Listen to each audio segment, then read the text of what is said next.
Hello student, welcome back to my YouTube channel. मैं Chandan sir स्वागत करता हूं आप सभी स्टूडेंट का अपने चैनल में।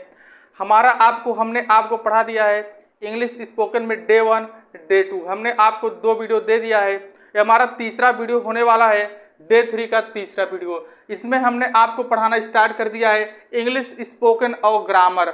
बच्चों की डिमांड पर हमने एक बार से फिर से चालू कर दिया है ऑनलाइन, और आज हमारे स्पोकन का तीसरा वीडियो होने वाला है। और आज हम क्या पढ़ेंगे, जिसा लिखा गया है, देखिए यहाँ पर लिखा गया है has to, have to, had to का प्रयोग। आज हम प्रयोग पढ़ेंगे has to, have to, had to का प्रयोग क्या होता है। आप इंग्लिश में कमज़ोर हैं तो आपको अब डरने की आवश्यकता नहीं है। आप स्कूल में, आप क्लास में, आपको कोई टीचर ध्यान नहीं देता है, आपके ऊपर कोई ध्यान नहीं देता है। आप इंग्लिश में कमज़ोर हैं, आप घर पर बैठकर रोते हैं। आप बहुत सोचते हैं कि सर मुझे कोई नहीं पढ़ाता है, इंग्लिश से सर मैं परेशान हो गया हूँ, अब कैसे पढ़ूँ। लेकिन अब ऐसा नहीं होगा। अब चंदन सर आ गए हैं, आपको इंग्लिश में ऐसा पढ़ाएंगे ना कि आप इंग्लिश में सलमान खान बन जाओगे। आपके स्कूल में हर एक लड़की आपको देखेगी, आपके ऊपर हर एक लड़की मरेगी। आज देखिए हम क्या पढ़ेंगे सर। अब सर मैं आप बताइए पहले, सर आज में पढ़ाइए, अब दूसरा बात मत कीजिए। Has to, have to, had to का प्रयोग क्या होगा। देखिए लिखा गया है, इनका प्रयोग बाध्यता या मजबूरी को प्रकट करने के लिए पढ़ना के अर्थ में किया जाता है। याद करिए, इसका प्रयोग कहाँ पर होता है। इसका प्रयोग होता है पढ़ना के अर्थ में। इसका प्रयोग कहाँ होता है, पढ़ना के अर्थ में होता है। अब देखिए जैसे हमारा लिखा गया है हैज टू, याद रखिए हैज टू का हम प्रयोग कहाँ पर करेंगे। हैज टू और हैव टू, हैज टू और हैव टू, इसका प्रयोग हम तब करेंगे जब वाक्य के अंत में लिखा रहेगा पढ़ता है। क्या लिखा रहेगा, पढ़ता है, या जब वाक्य के अंत में लिखा रहेगा पढ़ती है, पढ़ती है, और तीसरा नंबर पढ़ते हैं। यदि आपको वाक्य के अंत में यह दिख जाए पढ़ता है, पढ़ती है, पढ़ते हैं, आप तुरंत वहां पर लगा देना हैज टू, हैव टू का प्रयोग। क्या लगा देना, हैज टू, हैव टू का प्रयोग। और सर हैड टू कहां पर लगेगा, देखिए हैड टू कहां पर हम लगाएंगे। हैड टू का प्रयोग हम कहां पर करेंगे, हैड टू, जब वाक्य के अंत में, जब वाक्य के अंत में लिखा होगा पढ़ा। क्या लिखा होगा, लिखा होगा, यदि वाक्य के अंत में लिखा होगा पढ़ा या पढ़ी, या तीसरा नंबर पढ़े। यदि आपको वाक्य के अंत में तीनों दिख जाएं, पढ़ा, पढ़ी, पढ़े, वहां पर हम क्या लगाएंगे, हैड टू। यदि वाक्य के अंत में तीनों दिख जाए पढ़ता है, पढ़ती है, पढ़ते हैं, हम वहां पर क्या लगाएंगे, has to, have to. Sir यह आप क्या समझा रहे हैं, सर आप पढ़ा रहे हैं कि हमें क्या सिखा रहे हैं। जैसे वाक्य सुन लो ना, वाक्य सुन लो ना कि हमें स्कूल जाना पड़ता है, हमें अंग्रेजी बोलना पड़ता है, हमें खाना खाना पड़ता है। ऐसे वाक्यों में हम प्रयोग करेंगे has to, have to, had to. अब sir has to, have to इसमें कैसे प्रयोग करेंगे, आपको याद रखना होगा। यदि आपको याद रखना होगा, हमारा एक वचन करता है। क्या है, एक वचन करता। एक वचन करता क्या होता है, देखिए एक वचन करता क्या होता है, ही, सी, इट, उसके बाद चौथा नंबर हमारा होता है name. He, she, it, name, यह हमारा है एक वचन करता। ही, सी, इट, नेम एवं एक वचन करता, एवं एक वचन करता, एक वचन करता। यदि ही, सी, इट, नेम एवं एक वचन करता है तो वहाँ पर आपको लगाना होगा, क्या लगाना होगा, वहाँ पर हैज टू। क्या लगाना होगा, हैज टू। और यदि वहाँ पर है बहुवचन करता, बहुवचन करता हमारा क्या होता है, जैसे आई, यू, दे, उसके बाद हमारा वी, यह हमारा क्या है, ये हमारा बहुवचन। तो आई, यू, दे, वी एवं बहुवचन कर्ता के साथ, एवं बहुवचन, एवं बहुवचन कर्ता के साथ हम किसका प्रयोग करेंगे, हम प्रयोग करेंगे हैव टू। तो आपको याद रखना होगा कि जिन वाक्यों के अंत में लिखा है, जिन वाक्यों के अंत में लिखा है पढ़ता है, पढ़ती है और पढ़ते हैं, वहाँ पर तो हैज़ टू, हैव टू का प्रयोग किया जाता है। लेकिन एक चीज़ और आपको ध्यान रखना होगा, हैज़ टू, हैव टू का तो प्रयोग होगा लेकिन एक वचन कर्ता के साथ, हैव टू का तो प्रयोग होगा लेकिन बहुवचन कर्ता के साथ, आपको याद रखना होगा। और जहाँ पर वाक्य के अंत में लिखा है पढ़ा, पढ़ी पढ़े। वहाँ पर चाहे एक वचन करता हो या बहुवचन करता हो, सभी के साथ में हम क्या लगाएंगे, सभी के साथ में लगाएंगे हैड टू। तो आप इसे नोट करिए। अब हम एग्जाम्पल देखते हैं।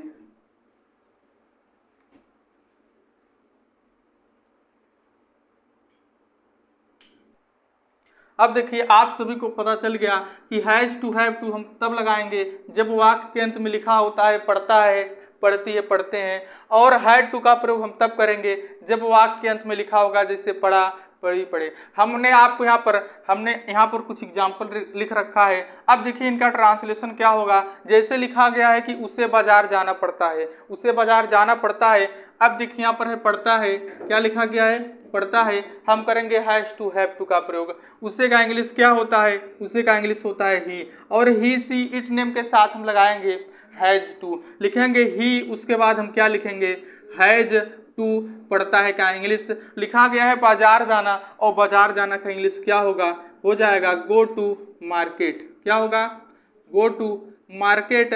हमारा ट्रांसलेशन बन चुका है। उसे बाजार जाना पड़ता है, he has to go to market. मुझे खाना खाना पड़ता है, मुझे का इंग्लिश क्या होगा, आई। मुझे का मतलब मैं, और मैं का मतलब आई। आई के साथ में क्या लगाएंगे, आई, यू, दे, वी के साथ में हम लगाएंगे हैव टू। क्या लगाएंगे, have to. I have to खाना खाना पड़ता है, लिखेंगे ईट फूड। क्या लिखेंगे, ईट फूड। हमारा ट्रांसलेशन तैयार हो चुका है, हमारा इंग्लिश तैयार हो चुका है। मुझे खाना खाना पड़ता है, I have to eat food.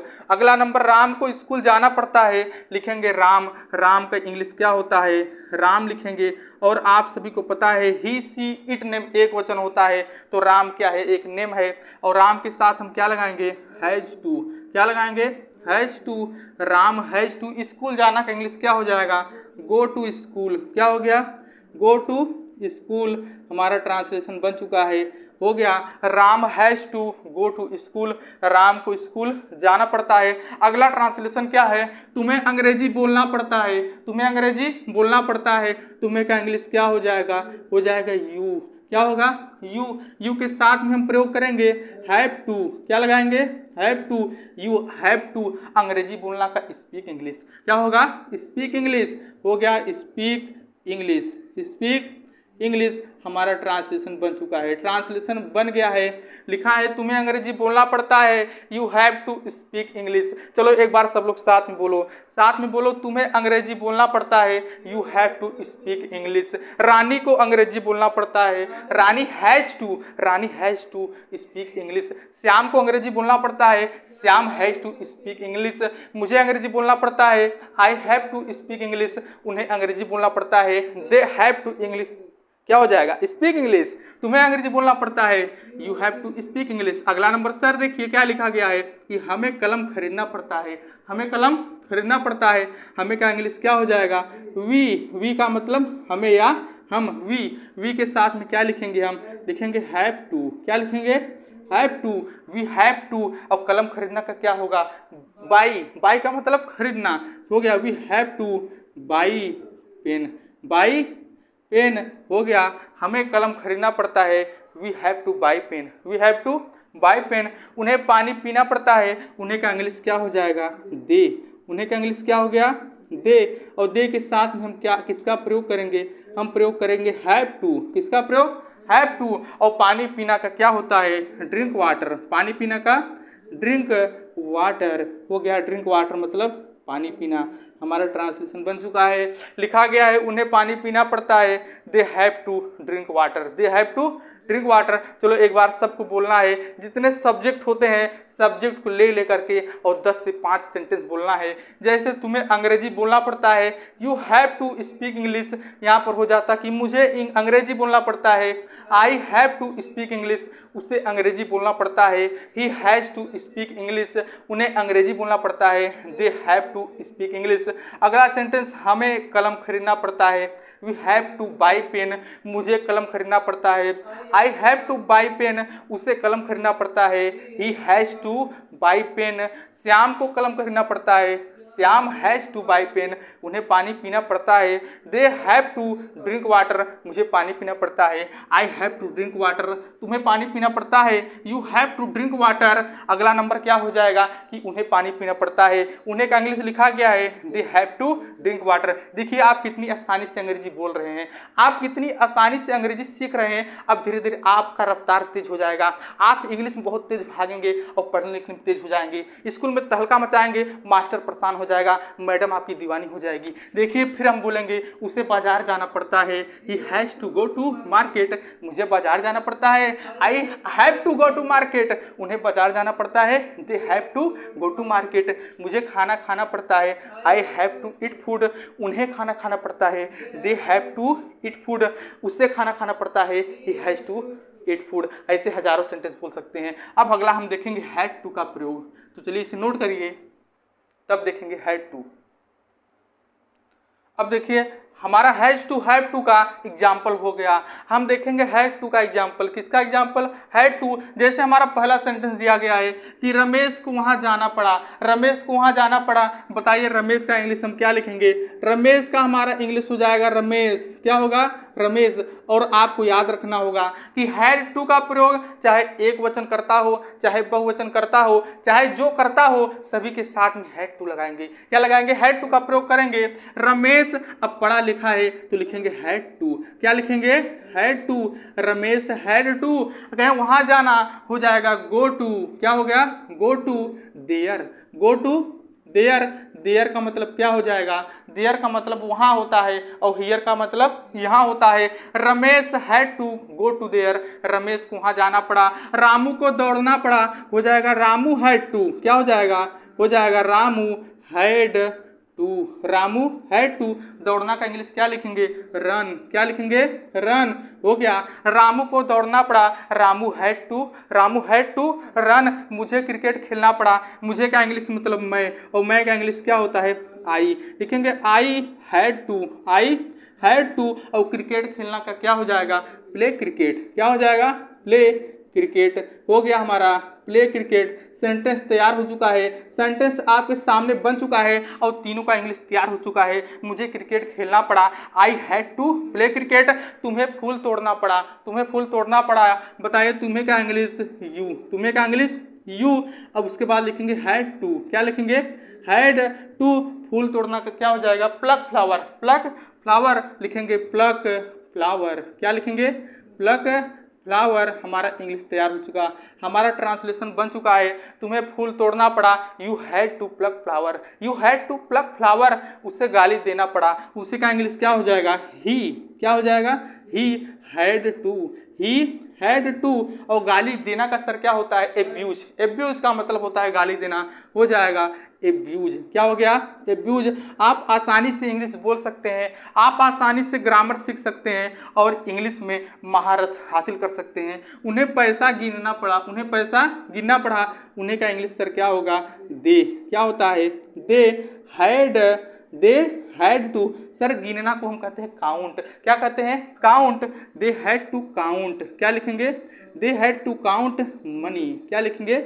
Money. हमारा क्या हो गया? ट्रांसलेशन बन चुका है। उन्हें पैसे गिनना, उन्हें पैसा गिनना पड़ा, they had to count money. They had to count money. चलिए आप लोग एक बार सभी सेंटेंस को दोबारा बोलेंगे, दोबारा रिवीजन करेंगे। लिखा क्या है कि तुम्हें फूल तोड़ना पड़ा, तुम्हें फूल तोड़ना पड़ा, you had to pluck flower. ऐसे हो जाएगा, मुझे फूल तोड़ना पड़ा, I had to pluck flower. उसे फूल तोड़ना पड़ा, he had to pluck flower.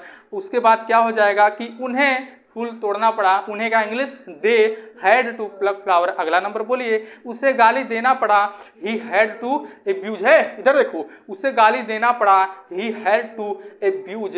He had to abuse. मुझे गाली देना पड़ा, आई हैड टू एब्यूज। उन्हें गाली देना पड़ा, दे हैड टू एब्यूज। अगला नंबर, तुम्हें गाली देना पड़ा, यू हैड टू एब्यूज। अगला सेंटेंस, उन्हें पैसा गिनना पड़ा, हो गया they had to count money, मुझे पैसा गिनना पड़ा, I had to count money, उसके बाद उसे पैसा गिनना पड़ा, he had to count money. हजारों सेंटेंस बोलिए, लाखों इंग्लिश बोलिए और इंग्लिश में तेज बनिए। हमारा आज का डे 3 हमारा यहाँ पर कंप्लीट होता है। अब आप हम मिलेंगे अगले वीडियो में।